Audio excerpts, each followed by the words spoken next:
இன்னைக்கு நாம அட்வான்ஸ்ட் மாடியூலோட 18வது நாள் செஷன்ல ரிஸ்க் அட்ஜஸ்டட் ரிட்டர்ன்ஸ் பத்தி பார்க்க போறோம். உதாரணத்துக்கு ஃபண்ட் ஏ 15% ரிட்டர்னும் ஃபண்ட் பி அதே 15% ரிட்டர்னும் கொடுக்குதுன்னா ரெண்டும் ஒன்னான்னு நீங்க கேட்கலாம். ஆனா உண்மையில் இல்லை. ஃபண்ட் ஏ பெரிய ஏற்ற இறக்கங்களோட 45% சரிவை சந்தித்திருக்கலாம். ஆனா ஃபண்ட் பி சீரான வளர்ச்சியில 12% தான் சரிந்திருக்கும்.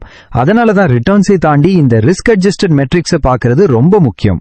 இன்னைக்கு நாம 22 ஸ்லைடுகள்ல ரிட்டர்ன்ஸ் ஏன் மட்டும் போதாது, standard deviation, Sharpe ratio, alpha, beta, Sortino ratio, max drawdown, rolling returns, fund ஒப்பீடு, மெட்ரிக்ஸோட லிமிடேஷன்ஸ், பிராக்டிகல் செக்லிஸ்ட் மற்றும் டேட்டா எங்க கிடைக்கும்னு பார்க்க போறோம். ரிட்டர்ன்ஸ் மட்டும் போதாது.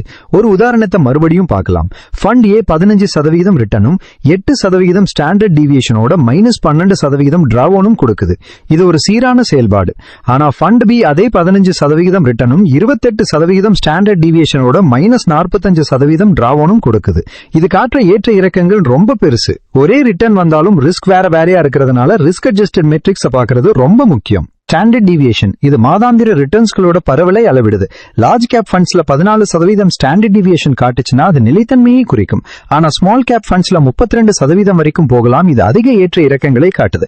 இந்த அதிக ஏற்ற இறக்கங்கள் நமக்கு உணர்வு பூர்வமான சவால்களை கொடுக்கலாம்.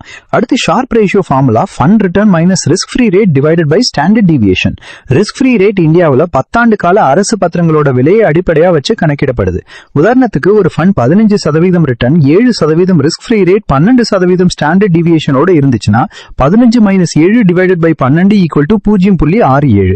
இந்த ரேஷியோ 1.5க்கு மேல இருந்தா அது சிறந்த ஃபண்ட்னு கருதப்படுது. அடுத்து ஆல்பா, இது பெஞ்ச் மார்க்கை விட அதிகமா வந்த ரிட்டர்ன். ஒரு ஃபண்ட் 16% ரிட்டர்ன் கொடுத்தும் நிப்டி 50 12% ரிட்டர்ன் கொடுத்திருந்தா ஆல்பா பிளஸ் 4% கிடைக்கும். இது ஃபண்ட் மேனேஜர் தன் திறமையால மதிப்பு சேர்த்திருக்காருன்னு அர்த்தம். பீட்டான்றது ஒரு ஃபண்ட் மார்க்கெட் கூட சேர்ந்து எப்படி மூவ் ஆகுதுன்னு பாக்குறது.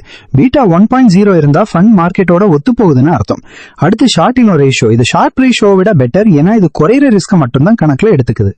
மேக்ஸ் டிராவன், இது ஒரு ஃபண்ட் வேல்யூ அதோட உச்சக்கட்ட விலையிலிருந்து எவ்வளவு கீழே இறங்கி இருக்குன்னு சொல்லும். அடுத்து ரோலிங் ரிட்டர்ன்ஸ், இது ஒவ்வொரு காலகட்டத்திலையும் ஃபண்ட் பெஞ்ச்மார்க்கை பீட் பண்ணியிருக்கான்னு பார்க்க உதவும். ஃபண்ட் ஒப்பீடு, உதாரணத்துக்கு fund A 13% return, 0.85 beta, 1.2 Sharpe ratio, -22% drawdown, 5/6 rolling ரிட்டர்ன்ஸ்னு கொடுக்குது. இதுல நல்ல ரிஸ்க் அட்ஜஸ்டட் மெட்ரிக்ஸ் இருக்கிறதுனால ஃபண்ட் ஏ நல்ல ஃபண்டா தான் தெரியுது. ஃபண்ட் 12 மெட்ரிக்ஸ் எப்போ தவறான தகவலை தரும். சல்ப காலகட்டங்கள், சர்வைவர்ஷிப் பயாஸ் மற்றும் மார்க்கெட் மாற்றங்கள்னால சில சமயங்கள்ல இந்த மெட்ரிக்ஸ் தவறா வழிகாட்டலாம். பிராக்டிகல் செக்லிஸ்ட், ஷார்ப் ரேஷியோ 1.0க்கு மேல இருக்கணும், ஆல்பா பாசிட்டிவா இருக்கணும், பீட்டா உங்க ரிஸ்க் விருப்பத்திற்கு ஏற்றபடி இருக்கணும், மேக்ஸ் டிராவன் கேட்டகரி கம்மியா இருக்கணும், ரோலிங் ரிட்டர்ன்ஸ் 70% மேல பீட் பண்ணணும், ஸ்டாண்டர்ட் டீவியேஷன் கேட்டகரி சராசரியை விட கம்மியா இருக்கணும். சிவப்பு கொடிகள், ஷார்ப் ரேஷியோ தொடர்ச்சியா 0.5க்கு கீழே இருக்கிறது, நெகட்டிவ் ஆல்பா 3+ வருஷங்கள் இருக்கிறது, பீட்டா 2.0க்கு மேலே இருப்பது மற்றும் மேக்ஸ் டிராவன் 60%க்கு மேலே இருப்பது ஆகியவை பெரிய சிவப்பு கொடிகள் ஆகும். இந்த டேட்டா எங்க கிடைக்கும்? Value research online, morning star, AM5 websites மற்றும் AMC பேக் ஷீட்ஸ்ல இருந்து டேட்டாவை எடுத்துக்கலாம். மியூச்சுவல் ஃபண்ட் டிஸ்ட்ரிபியூட்டர்ஸ் அணுகிறது ரொம்ப சிறப்பு. மெட்ரிக் சீட், இது இந்த மெட்ரிக்ஸோட முழுமையான ஒப்பீடு. இதுல எதோட மதிப்பு நல்லது, எதோட மதிப்பு கெட்டதுன்னு பட்டியலிடப்பட்டு இருக்கும். பிராக்டிகல் அப்ளிகேஷன், 10 நிமிட ஃபண்ட் சோதனையில கேட்டகரி முதல்ல பார்க்கணும். அப்புறம் 5 வருட ஷார்ப் ரேஷியோ, ஆல்பா நிலைத்தன்மை, 2020 டிராவன், ரோலிங் ரிட்டர்ன்ஸ் மற்றும் மேனேஜர் செயல்பாட்டை கவனிக்கணும். தவிர்க்க வேண்டிய தவறுகள்: ரிட்டர்ன்ஸ் மட்டும் பார்க்கறது, வேற கேட்டகரி கூட ஒப்பிடுறது, ஒரு வருட டேட்டாவை நம்புறது மற்றும் அதிக மெட்ரிக்ஸை போட்டு குழப்பிக்கிறது.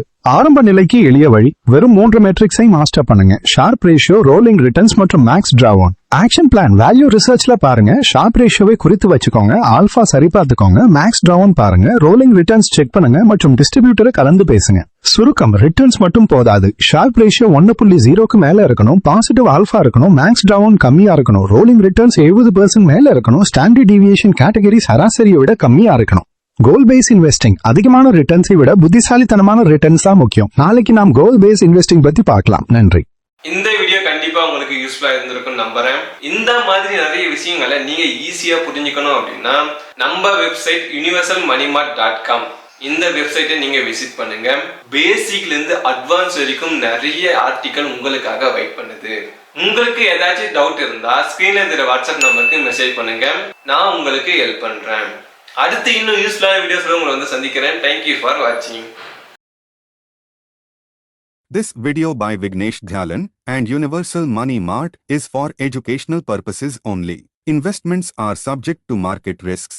Read all scheme-related documents carefully. Please verify official details before acting.